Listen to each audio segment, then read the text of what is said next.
Saudara-saudara pendengar yang kami kasihi dimanapun Anda berada, Anda kembali bersama kami dalam acara Telaga, Tegur Sapa Gembala Keluarga.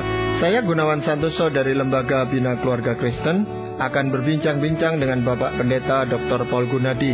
Beliau adalah seorang pakar dalam bidang konseling serta dosen di Seminari Alkitab Asia Tenggara, Malang.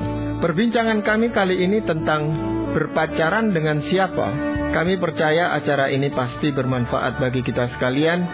Dan dari studio kami mengucapkan selamat mengikuti. Kalau kita memikirkan tentang para remaja, pemuda yang mau berpacaran, itu menjadi suatu masalah yang cukup besar buat mereka, Pak Paul, ya, untuk menentukan. Karena mereka tahu bahwa ini adalah pilihan yang sekali untuk seumur hidup.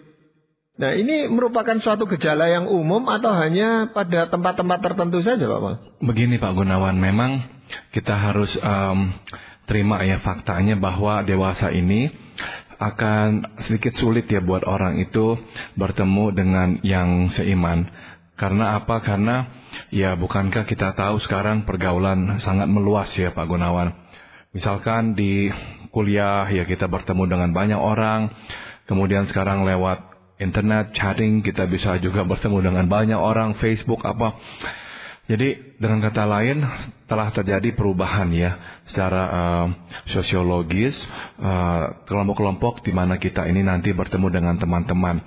Jadi, makin banyak kesempatan kita bertemu dengan orang-orang di luar, sehingga akhirnya kemungkinan kita tidak memilih yang di dalam gereja itu juga besar. Maka bagi sebagian orang yang memang lebih banyak menghabiskan waktunya dalam konteks gerejawi, kadang-kadang mereka kesulitan ya untuk menemukan pasangan hidup. Belum lagi memang juga ya ada kalanya kita menemukan fakta bahwa di dalam gereja misalnya lebih banyak wanita daripada pria, sehingga akhirnya para wanita itu mengalami kesulitannya karena adanya batas ya, tidak banyak anak-anak muda yang pria yang masih bergereja. Jadi masalah ini memang lebih banyak menjadi persoalan bagi remaja atau pemudi gitu Pak Paul, remaja yang putri atau pemudi gitu ya Pak Paul ya? Saya kira iya Pak Gunawan. Jadi lebih banyak memang masalah ini ditemukan oleh para wanita yang lajang ya. Apalagi waktu usia mereka mulai meningkat ya. Nah, akan lebih kesulitan lagi mendapatkan pasangan karena kebanyakan pria seumur mereka sudah menikah dan mereka ya di gereja masih tetap lajang.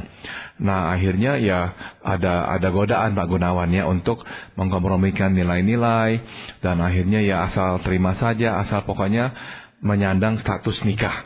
Nah, ini yang nanti kita harus waspadai Pak Gunawan. Nah, sebenarnya dalam hal apa Pak Paul? Mereka itu harus punya pedoman, suatu norma, suatu ukuran pasangan hidup yang sebagaimana yang layak menjadi pasangannya gitu.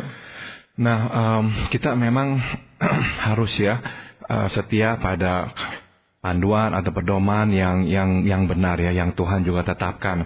Misalnya, yang pertama adalah kita tidak boleh berkompromi dalam hal yang paling penting, yakni mencari pasangan yang seiman.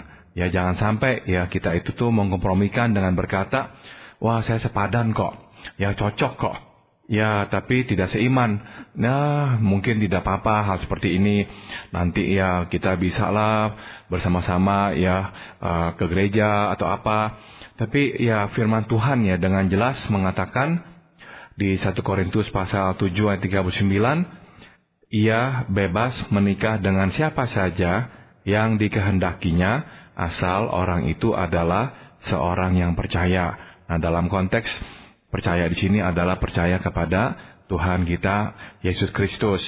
Juga di 2 Korintus pasal 6 ayat 14 firman Tuhan menegaskan, janganlah kamu merupakan pasangan yang tidak seimbang dengan orang-orang yang tak percaya. Nah, sudah tentu Rasul Paulus di sini merujuk kepada tak percaya kepada Yesus Kristus sebagai Tuhan dan Juru Selamat mereka. Jadi meskipun kondisi mendesak ya, pilihan itu terbatas, namun jangan kompromi dalam hal yang paling penting ini. Sebab ini adalah perintah Tuhan untuk kita anak-anaknya. Ya, dalam hal ini sebenarnya gereja berpeluang atau punya panggilan untuk mempertemukan para pemuda dan pemudinya itu Pak Paul ya, membuat suatu program yang bisa mempertemukan mereka. Sayangnya kita harus akui Pak Gunawan, program seperti itu memang sangat langka. Jadi tidak terlalu banyak gereja yang mempunyai program khusus untuk mempertemukan para pria lajang dengan wanita lajang. Dan ya ada kalanya ya gereja pun mengalami kesulitan untuk melakukan ini sebab ya kita tidak bisa memaksa-maksa orang untuk datang ya, kalau memang orang tidak mau datang. Jadi ya intinya adalah seringkali ini menjadi masalah yang berat dalam gereja.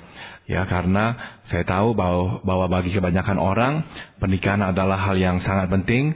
Jadi mereka akan berusaha sedapat-dapatnya untuk menikah dan seringkali mereka akhirnya berkompromi dalam hal yang paling penting, yaitu mereka akhirnya tidak menikah dengan yang seiman. Ya, dengan alasan beberapa orang yang mengatakan nanti kalau kami sudah menikah, saya akan mengajak dia ke gereja dan sebagainya gitu Pak Paul. Memang ada yang berkata seperti itu Pak Gunawan. Namun ya kita mesti mengingat bahwa begitu kita memutuskan menikah dengan yang tidak seiman, kita telah mendukakan hati Tuhan yang memberikan perintah-perintah ini. Tuhan memberikan perintah untuk ditaati, bukan hanya untuk dibaca. Dan waktu Tuhan memberikan perintah, Dia memikirkan kepentingan kita. Kita ini kadang berpikir Tuhan menyusahkan kita dengan perintah-perintahnya. Tapi sesungguhnya perintah Tuhan adalah untuk kebaikan kita. Bukankah akan jauh lebih indah jikalau kita hidup bersama seorang suami atau seorang istri yang seiman, yang sama-sama mengasihi Tuhan dan Juru Selamat kita. Memang ada orang yang berkata, ya ini bukan hal besar lah, hal kecil lah, kami berbeda nggak apa-apa dan sebagainya. Nah tapi seringkali saya harus berkata seperti ini kepada mereka. Yesus Tuhan adalah Bapak kita. Ya, Dia adalah Juru Selamat yang telah mati untuk kita. Dia telah mengadopsi kita sebagai anak-anaknya. Jadi, Dia adalah Bapak kita. Mana mungkin saya menikah dengan orang yang tidak mau ya mengakui Bapak saya, yang tidak mau bercakap-cakap dengan Bapak saya. Nah, bagi saya seperti itulah ya masalahnya. Jadi, buat saya penting sekali ya kita menikah dengan yang seiman, yang dapat memanggil Bapak sorgawi kita, yang mengakui Dia adalah Tuhan dan Juru Selamat kita. Ya, seringkali juga yang dipakai alasan adalah pasangan yang Kristen, sama-sama Kristennya pun itu seringkali menemukan banyak masalah di dalam kehidupan rumah tangganya. Sedang mereka yang tidak seiman itu masih bisa kelihatan lebih baik gitu Pak Paul. Nah ini memang salah satu ya dalih atau rasionalisasi yang dikemukakan oleh orang untuk ya mengizinkan dirinya menikah dengan yang tidak seiman. Nah ya, ini membawa kita kepada panduan berikutnya Pak Gunawan.